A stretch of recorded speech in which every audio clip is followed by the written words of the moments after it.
really the two things I want to say are, you got to be the hardest workers in the room, and don't f the opportunity up. The first thing I would just want to say is, this idea and this notion that you can be anything you want, and you can accomplish anything you want, right? We hear that. You've heard that from the time you were little boys. You hear that now. You're already incredibly accomplished. You can win an NBA championship, MVP of the league. You could become president. You could become governor. You could be in entertainment.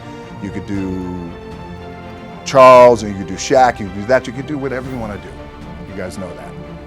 The thing that has worked for me is to remember the hard times.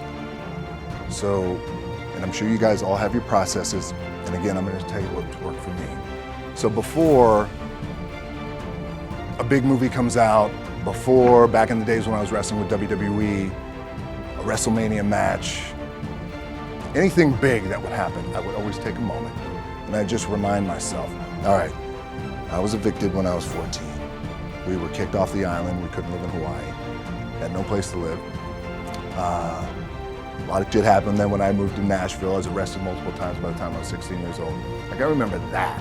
But before I lace up, before I get into court, before I play in these big games, before I go to the Staples Center, where history is there, those are historic walls there at the Staples Center.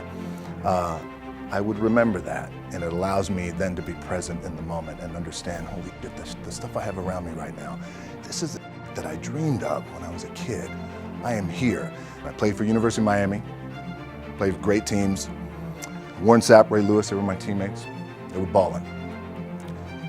Warren Sapp was playing tight end that time. I was starting defensive tackle. Yeah, they moved him over to D-line. And he looked at me, he's like, yo, dude, I'm gonna take your spot. I said, you ain't taking my fucking spot. Now you can imagine how that with me, because there goes my opportunity. He went in, switched to defensive tackle, lit the world on fire. But what that did, it crushed me, and it crushed my dreams. I had a piss poor senior year, zero production, no NFL, no combine invite, nothing. Finally went to the CFL, Calgary Stampeders, making $250 a week Canadian. I had to send that shit home to my wife at that time. Had no money. So I remember that. I got cut from Canada. I had $7 in my pocket. And I always tell that story. So now my production company is $7, advertising agency is $7, everything is $7. So I always remember that. What helps me is to keep the hard times in the front of my mind, because it allows me to go into these big moments that I've worked my ass off, and you guys have worked your ass off. It allows me to go into these big moments with a different perspective.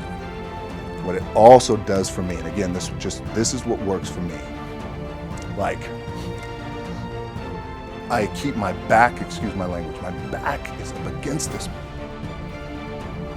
Every day, it's against you. Excuse my language. But it's up against this because it's what I believe in. And when my back is against this, then there's nowhere to go. But that way.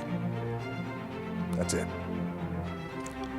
So I feel like this could be something, an ideology and mindset that could help you, if you look at it that way.